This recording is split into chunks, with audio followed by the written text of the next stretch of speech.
শিক্ষাৰ পৰা আৰম্ভ কৰি আমাৰ মাতৃসকলৰ কোলাৰ পৰা যেতিয়া শিশুসকল আনুষ্ঠানিক শিক্ষাৰ দিকে ধাৱমান হয় বা আনুষ্ঠানিক শিক্ষা যেতিয়া আৰম্ভ কৰে তেতিয়াই অংগনবাড়ী কৰ্মী সহায়কসকলে প্ৰতিজন শিশুক নিজৰ সন্তানৰ দৰে মৰম আদৰ কৰি যতন কৰি তেওঁলোকক শিক্ষাদান কৰে আৰু তেওঁলোকৰ এই অৱদান আমি প্ৰতিজনেই একেমুখে স্বীকাৰ কৰিব লাগিব যে অংগনবাড়ী কৰ্মী সহায়িকাসকলে কিমান ত্যাগ কৰে কেৱল প্ৰাক প্ৰাথমিক শিক্ষাই নহয় উপাধ্যক্ষ ডাঙৰীয়া অংগনবাড়ী কৰ্মী সহায়িকাসকলে প্ৰতিষেধক প্ৰেৰিত সেৱা পুষ্টি আৰু স্বাস্থ্য শিক্ষা স্বাস্থ্য পৰীক্ষা polio' duty BLO' vote centre ডিউটিৰ পৰা আৰম্ভ কৰি বিভিন্ন কামৰ লগত তেখেতসকলে জড়িত হয় প্ৰাক প্ৰাথমিক শিক্ষাৰ লগতে কেইবাটাও বিষয়ত জড়িত হোৱাৰ লগে লগে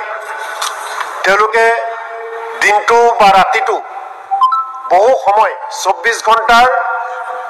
প্ৰায় 17-18 ঘণ্টাকৈ তেওঁলোকে সাৰ্ভিস দিব লগা হয় অংগনবাড়ী কৰ্মীসকলক পোষণৰ কাম কৰিবলৈ যিসমূহ মোবাইল ডিপাৰ্টমেণ্টৰ পৰা যোগান দিয়া হৈছে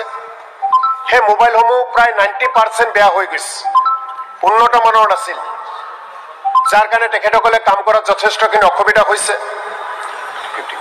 প্ৰত্যেকটো মাহতে অংগনবাড়ী কৰ্মী সহায়িকাসকলে অফিচত ৰিপৰ্ট দিব লাগে ৰিপৰ্ট দিয়াৰ কাৰণে যি ফৰ্ম লাগে অফিচৰ পৰা কোনো যোগান দিয়া নহয় ডিপাৰ্টমেণ্টৰ পৰা কোনো যোগান দিয়া নহয় যাৰ কাৰণে তেখেতসকলে সেই ফৰ্মবোৰ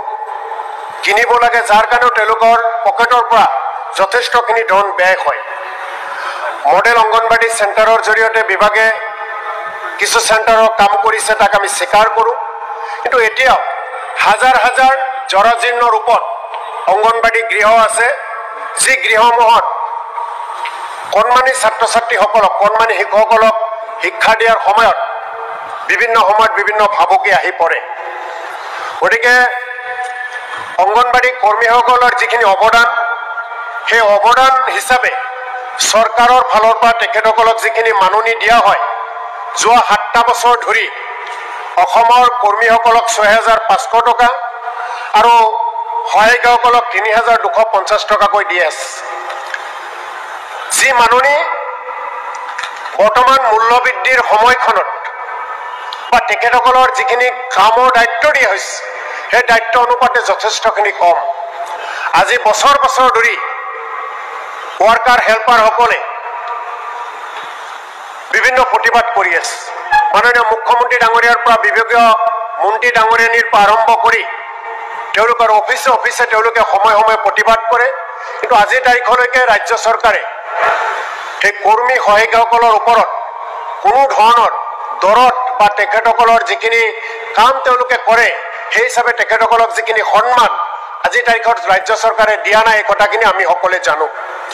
উপাধ্যক্ষ ডাঙৰীয়া আপোনাৰ জৰিয়তে এই ভাৰতবৰ্ষতে বেলেগ বেলেগ ৰাজ্যসমূহত অংগনবাড়ী কৰ্মী সহায়িকাসকলক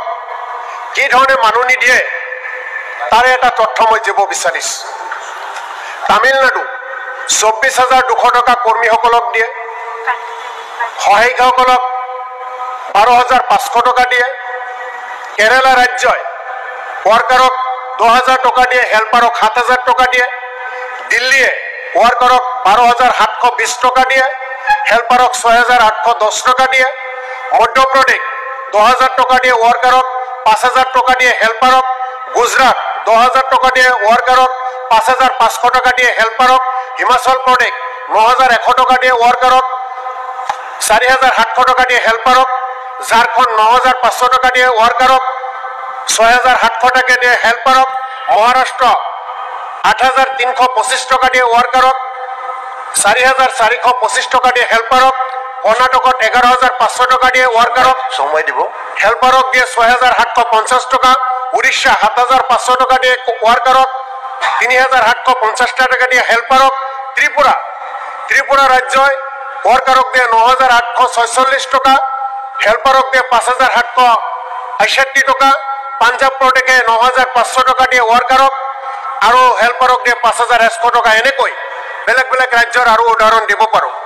মাননীয় মুখ্যমন্ত্ৰী ডাঙৰীয়া আৰু ৰাজ্য চৰকাৰে প্ৰতিটো মুহূৰ্ততে অসমত ভাৰতবৰ্ষৰ শ্ৰেষ্ঠ 5খন ৰাজ্যৰ তালিকাত লৈ যোৱাৰ কথা কয়। বেলেগ বেলেগ ৰাজ্যই যদি ৱৰ্কাৰ হেল্পাৰসকলক ইমান সুবিধা দিব পাৰে, ইমান মাননি দিব পাৰে, অসমে কিয় দিব নোৱাৰে? মাননীয় উপাধ্যক্ষ ডাঙৰীয়া, আপোনাৰ জৰিয়তে ৰাজ্য চৰকাৰৰ লগতে মাননীয় বিভাগীয় মন্ত্ৰী ডাঙৰীয়াৰ প্ৰতি অনুৰোধ জনাম যে অসমৰ অংগনবাড়ী ৱৰ্কাৰ হেল্পাৰসকলৰ দীৰ্ঘদিনীয়া যিটো দাবী,